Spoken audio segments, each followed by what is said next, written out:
नमस्कार, स्वागत है आपका कड़वा घूट न्यूज में। मैं हूं आपके साथ शालिनी। आइए बढ़ते हैं आज की बड़ी खबर की ओर। मार्कफेड आउटसोर्सिंग भर्ती में बड़ा घोटाला, 96 बेरोजगार युवाओं से वसूली लाखों, 15 दिन में बाहर का रास्ता। आउटसोर्सिंग के माध्यम से डेटा एंट्री ऑपरेटर की प्लेसमेंट भर्ती कर बेरोजगारों से खिलवाड़। राजनांद गांव में युवाओं को नौकरी लगाने के नाम पर लूट, अब सड़क पर। धान खरीदी के नाम पर छत्तीसगढ़ में जो खेल चल रहा है वह किसी भी सरकारी तंत्र के लिए शर्मनाक है। पिछले 20 दिनों में राजनांद गांव में 96 बेरोजगार युवाओं को पहले नौकरी का लालच दिया गया, उससे मोटी रकम वसूली गई और ठीक 15 दिन बाद बेरोजगार कर सड़क पर छोड़ दिया गया। ये कोई सहयोग नहीं बल्कि एक सुनियोजित पैटर्न लगता है, जिसके केंद्र में मार्कफेड और उसकी निजी आउटसोर्सिंग एजेंसी है। युवाओं का कहना है कि जैसे ही मार्कफेड में निजी कंपनी के जरिए आपात भर्ती का ऐलान किया, व्हाट्सएप ग्रुप और फेसबुक पर मैसेज वायरल हो गए। मार्कफेड में कंप्यूटर ऑपरेटर, एक दिन का ट्रेनिंग, तुरंत ज्वाइनिंग, महीने का 18 से 20 हजार रुपए सैलरी। इसके साथ ही कोऑर्डिनेटरों के नंबर भी घूमने लगे।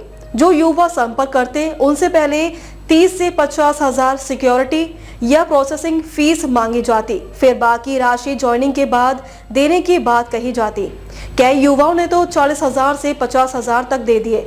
सबसे बड़ा सवाल यह है कि मार्कफेड को पहले से पता था कि पुराने ऑपरेटर हड़ताल पर है और हड़ताल खत्म होते ही नए लोगों को हटाना है, फिर भी उसने निजी कंपनी को ठेका दिया। कंपनी में युवाओं को सिर्फ एक दिन का टोकन ट्रेनिंग देकर केंद्रों पर भेजा गया।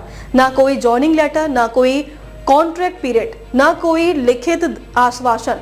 15 दिन बाद अचानक मैसेज आया, आपकी सेवा समाप्त। अब ये युवा ना तो पुरानी नौकरी बचा पाए और ना नई नौकरी रही और ना ही ली गई रकम वापस मिली। राजनांद गांव में कलेक्टर कार्यालय के सामने बैठे युवाओं ने बताया कि कई कोऑर्डिनेटरों को फोन अब स्विच ऑफ है। प्रश्न उठता है कि क्या मार्कफेड को इसी ठगी की जानकारी नहीं थी? क्या बिना टेंडर और बिना पारदर्शी प्रक्रिया के निजी कंपनी को ठेका देना नियत संगत था? क्या हड़ताल के दौरान अस्थायी स्टाफ लेना था तो युवाओं को पहले से अस्थायी बताना चाहिए था?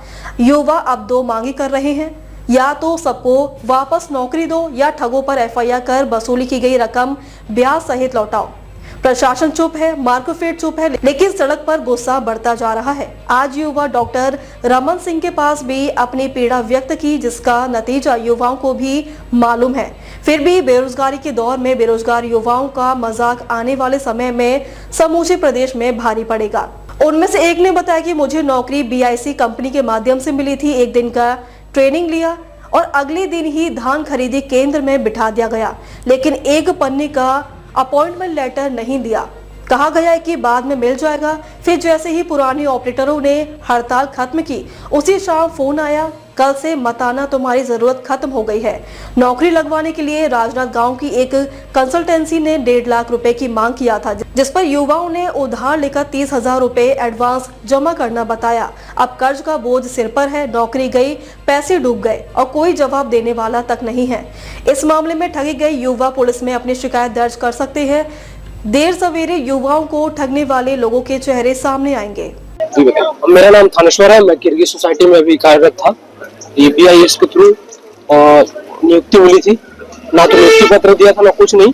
इसके बावजूद हम लोग को तुरंत भेज दिए कार्य के लिए, और जैसे ही पुराना लोग हड़ताल से वापसी आए, हम लोग को बिना सूचना के व्हाट्सएप के डिजिटल माध्यम से हमको पता चला कि हम लोग को निष्कासित कर दिया गया। जो हमारा आदेश टेंडर था वो निरस्त हो गया है। तो हम शासन से ठगा हुआ महसूस कर रहे हैं और चाहते हैं कि जैसा टेंडर पास हुआ था उस हिसाब से हमें नियुक्ति दी जाए।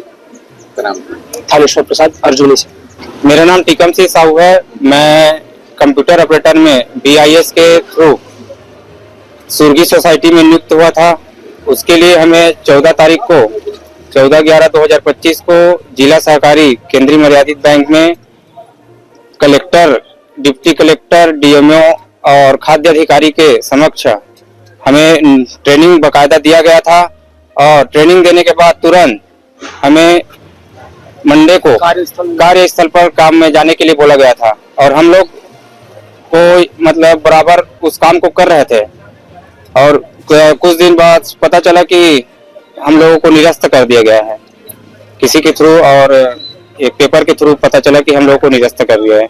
तो सरकार से हम चाहते हैं कि हम बेरोजगारों के साथ ये ऐसा खिलवाड़ न करें, ये हम ठगा हुआ महसूस कर रहे हैं अभी हम।